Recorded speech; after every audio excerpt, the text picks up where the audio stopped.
Welcome to the deep dive. We grab a whole bunch of sources, hit the big red button, and basically figure out what you really need to know about people, ideas, the stuff shaping our world. That's us. And today, wow, we are diving deep into someone who, he basically defined childhood TV for a whole generation. Oh, yeah. Only to then kind of reappear as this, foundational architect of food television. We're talking about the life and, the unexpected slimes of Marc Summers. That's right. You say Marc Summers, and people immediately think, the super energetic host, the physical challenges, that iconic green gack on Nickelodeon's Double Dare. Totally. Or maybe the hairnet, right? Yeah. Guiding us through how Cheetos are made on Unwrapped. Exactly. But what's really fascinating when you dig into the sources we pulled together is how little most people grasp the sheer scope of his career. It's true. We're looking at a man, born Mark Berkowitz, who started out as a studio page, just a basic job, and then becomes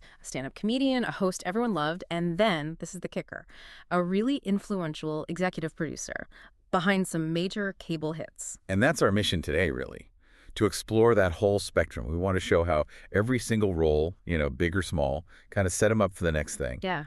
And it all culminates in this really profound personal journey, too, defined by just incredible resilience.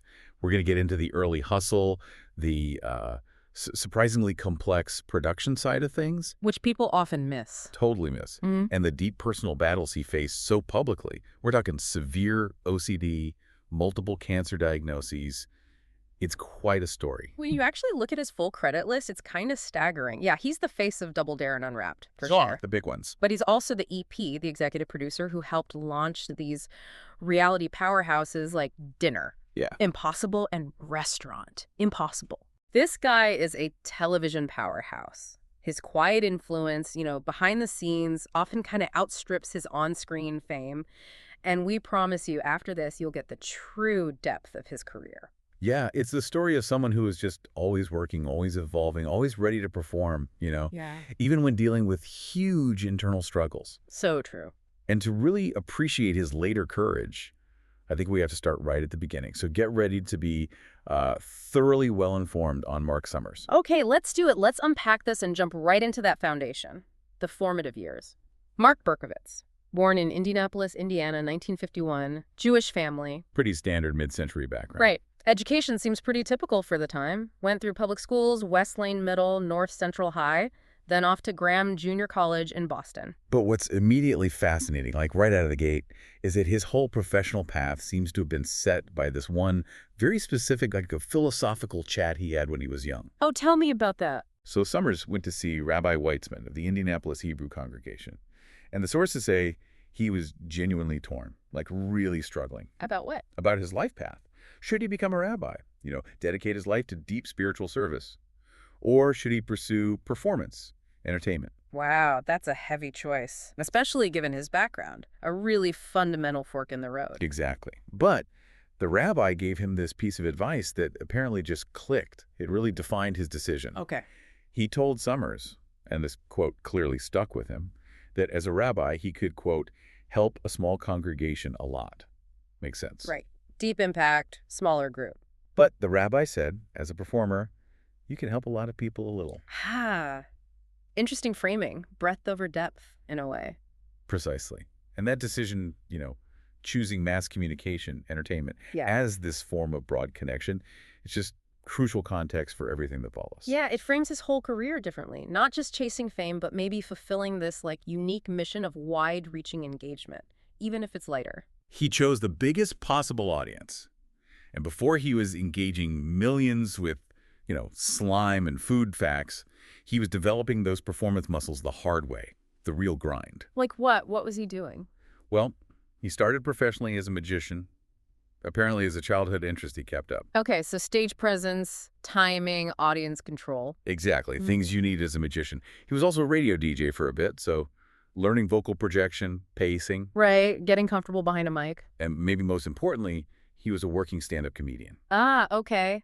That clicks. You can totally hear that stand-up experience in his hosting style later on. Definitely. Stand-up demands that quick wit, right? Yeah. Controlling a chaotic room, interacting spontaneously with an unpredictable audience. Which is basically the job description for Double Dare when you think about it. Kid misses a target, parents yelling. Exactly. You need that ability to roll with it. So his official entry into the, let's say, the mechanics of television, that came in 72. Yeah, 1972.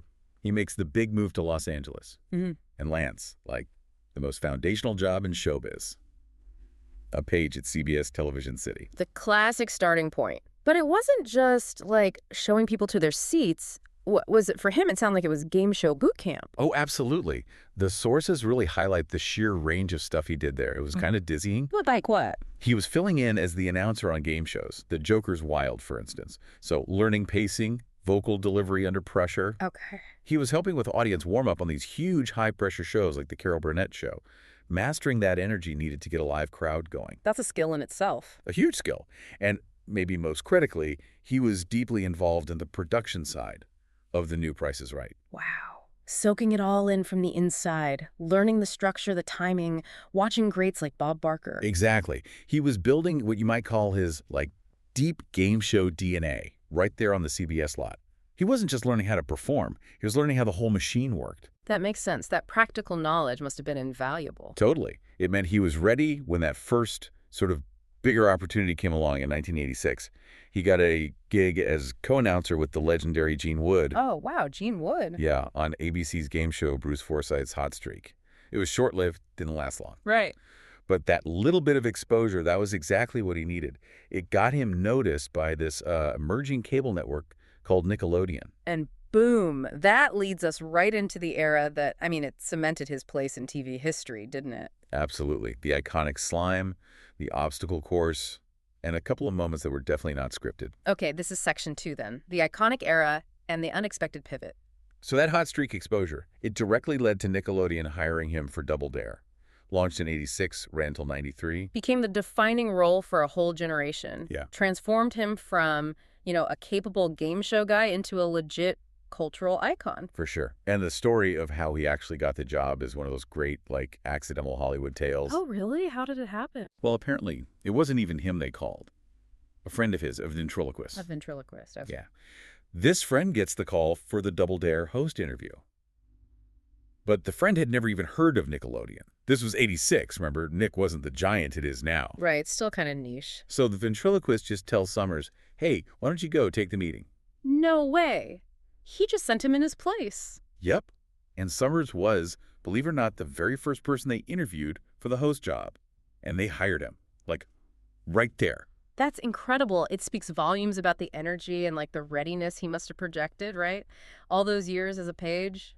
Stand up. He didn't just walk into a job. He walked into an institution that needed exactly his kind of, let's call it, controlled chaos. Yeah, controlled chaos is perfect for Double Dare. And the show's popularity obviously opened doors. He started branching out pretty quickly. Immediately. Yeah. Showed his versatility. He hosted a syndicated trivia show called Couch Potatoes in 89. I remember that one, vaguely. Yeah. And then back to Nickelodeon for What Would You Do in 91. That one was often pretty chaotic, lots of pranks and stuff. Right. So he's building this hosting resume, but was he aiming for, like, the big network game show host chair? It seems like it. The sources mention that in 89, during this peak Double Dare fame, he actually auditioned for the CBS daytime version of Wheel of Fortune. Ah, okay. Big league audition. Huge. Now, Bob Goen ended up getting that job. Right. But the fact that Summers was even in the running shows you where his career was heading. He was definitely aiming for that main stage. Okay, now we have to talk about the incident. The one that, maybe for people who didn't grow up with Double Dare, is his most memorable TV moment, and it was totally unplanned. Oh, yeah. The infamous real-world brawl, basically, on The Tonight Show with Jay Leno, October 17th, 1994. This is where that stand-up training, that game show endurance really comes into play, isn't it? Absolutely. So picture this. Summers is a guest, sitting right next to him. Burt Reynolds. Okay, big star. Huge star. But, and the sources confirm this, Burt was going through a really rough time. Very public, very messy divorce from Lonnie Anderson. Ah, right. I remember that being big news, so tension in the air already. Apparently the atmosphere was super thick, even before they started taping. Then, on air, they start trading verbal jabs. Just little digs back and forth. Typical late-night banter, maybe? Started that way. But it escalated fast. Reynolds seemingly just snaps over something Summers said, picks up his water mug, and just dumps it right in Summers' lap. Whoa! On national television. Yep, total shocker. And that's a moment where, a different performer might just freeze or get angry or walk off. Yeah, totally derail the show. But Summers, he tapped into that, comedic endurance, refused to let the segment die or, be totally humiliated. The sources say he saw it as survival of the fittest, a fight for control. So what did he do? He rolled with it. It ended with them pieing each other in the face, turned the hostility into, bizarre slapstick. Wow. He took this potentially disastrous, volatile moment and somehow made it memorable TV, even if it was chaotic. Exactly. Kind of perfectly shows his ability to embrace the messiness, which, as we'll see, is a real theme in his life. And it circles back, like you said, to his mentors. He always credits Bob Barker, right? And his time learning on Price is... consistently. Yeah. Barker's effortless control over all the unpredictable stuff on a live game show, the audience, the excited contestants, that was clearly a model for Summers. How to manage chaos. That skill, managing chaos and pivoting instantly, that seems like a perfect bridge to our next section. Yeah. Because he really did pivot, didn't he? From messy kids host to, well, a lot of other things. A whole multiverse of television, really mastering different roles. Section 3, mastering the multiverse producer and food host. Yeah, this transition in the early 90s really shows his adaptability. Yeah. He proved he wasn't just the slime guy, Right. What kind of roles did he take on? Well, he did a stint on ABC's Home Show, co-hosted a couple of talk shows on Lifetime that were more focused on homemaking, Our Home, and then Biggers and Summers. Okay, so a calmer vibe. More controlled, informative, different skill set. Totally different. And he even dipped into the, academic side of TV. In '93, he hosted the Novier quiz on PBS. Novier, the science show. Yep. Celebrating their 20th anniversary. No physical challenges here. This was contestants answering detailed science questions, doing complex experiments. Wow, so he could handle serious knowledge-based content too, required real prep. Demonstrated that capacity, absolutely. But the part of his career that's really overlooked, and maybe the bit that will most interest, our listeners who want the deep dive, is his move behind the camera into really powerful production roles. Yeah. He didn't just stay the face of Nickelodeon. He became a creative and executive force there. Okay, tell me more about that. That sounds like significant institutional trust. Huge trust. He went back to Nick, not just as talent, but as the executive consultant for the Double Dare 2000 revival, making sure the new version kept the spirit of the original. Protecting the brand. Exactly. Then he was executive producer for Wild and Crazy Kids in 2002. They basically relied on his knowledge to protect and refresh their key kids franchises. That's major respect from the network. Absolutely. And then critically, his biggest production influence is probably on the Food Network. Right. Everyone knows him from Unwrapped. Yeah. But he wasn't just the host. He was also the executive producer for two of their, highest stakes reality shows, Dinner, Impossible, and Restaurant. Impossible. Wait, really? He was the EP on those Irvine shows. I didn't know that. Most people don't. But think about the skill translation there. Being an EP means you're managing the business, the creative, the logistics. The whole shebang. He took that high-energy, quick-thinking game show background and applied it to reality cooking challenges. He helped build the framework for Robert Irvine's crazy timed missions. That's fascinating. From overseeing kids hitting a buzzer to overseeing chefs battling the clock. It's a direct line, in a way. Managing pressure and chaos. And speaking of Food Network, his hosting run there was massive. Unwrapped went on for years, exploring how everything is made. Plus the spin-off, Trivia Unwrapped. Right. And he was versatile on Food Network, too, beyond just the factory tours. He hosted the first season of The Next Food Network Star back in 2005. Which launched some big names. Huge names. And he co-hosted Ultimate Recipe Showdown with Guy Fieri in 2008. Okay, balancing the Fieri energy, that's another skill. Right. Showed he could work alongside that huge personality while keeping his own, informed, approachable style.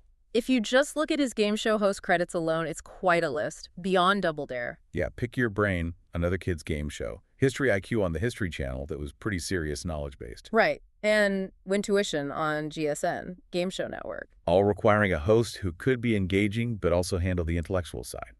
And don't forget all the guest spots. Oh, yeah. Popping up on Scrabble, Super Password, Hollywood Squares. He was like Mr. Game Show for a while there. He really lived and breathed the genre. But, it's important to remember, even for a veteran like him, there are setbacks. True. Like what? Well, in 2006, he hosted the pilot for a new game show, sounded promising, called Combination Lock. The plan was to pair it in syndication with a revival of The Joker's Wild. Okay, sounds like a solid plan. What happened? It fell through.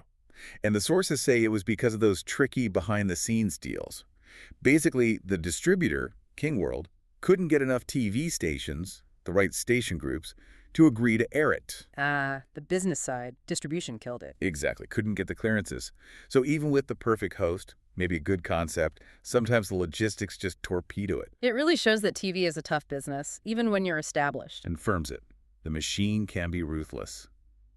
But you could argue that this resilience dealing with professional ups and downs maybe prepared him for the really tough battles, the personal ones. Which brings us to the section that I think gives the deepest insight into him as a person, his health journey. Yeah, this is where that contrast we talked about, the energetic, controlled TV guy versus the private reality, becomes really stark and really important. Okay, section 4, the deepest dive: health, trauma, and resilience. This is where the narrative really pivots, right? From performer to, in many ways, advocate. Summers publicly revealed he has obsessive-compulsive disorder, OCD. When did he do this? It was during an interview with a Dr. Eric Hollander on his Lifetime talk show, Biggers and Summers. This was back in the early 90s. Wow. That must have been groundbreaking then. OCD wasn't really understood or talked about openly, often just mocked. Exactly. And the courage it took is kind of amplified when you think about his most famous job. Double Dare. Right. OCD often involves intrusive thoughts about cleanliness, order, control, symmetry. And Double Dare was the opposite of that. The absolute opposite. This man spent 7 years getting drenched in green slime, having food thrown at him, shaking hands with hundreds of kids, constantly surrounded by mess and physical contact. It's an incredible professional irony, like the worst possible environment for someone with severe OCD. How did he even do it? The sources suggest he kind of viewed it as exposure therapy, almost like a necessary act of defiance against his own condition. He had to override his compulsions for the job, for the kids' fun. That's a staggering level of commitment. Professionalism over intense personal discomfort. Truly.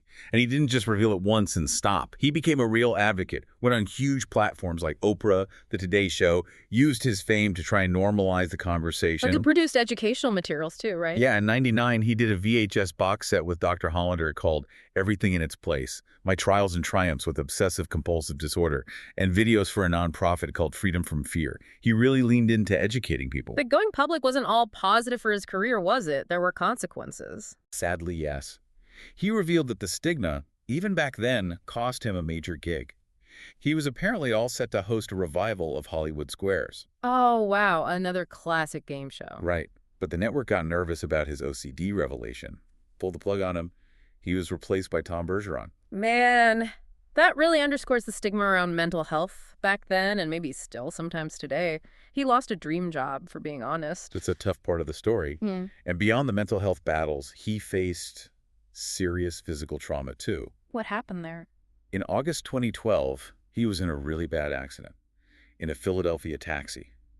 The cab had one of those hard partitions inside. Oh, no. Yeah, he suffered severe head injuries, just a painful reminder of how random physical danger can just appear out of nowhere. That's awful. And then on top of all that came the cancer battles. Yeah, this is a really complex and frankly terrifying part of his journey. It started back in 2009. How did it start? He went in for exploratory surgery.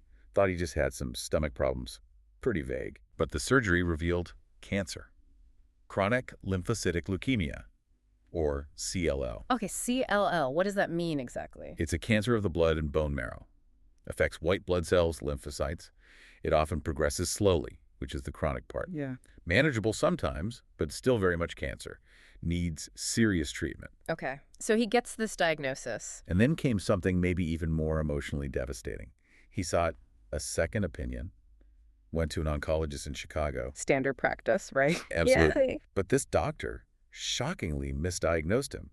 Told him he had mantle cell lymphoma, which is much more aggressive. Oh, God. And told him he only had 6 months to live. I can't even imagine hearing that. That deadline, the sheer terror.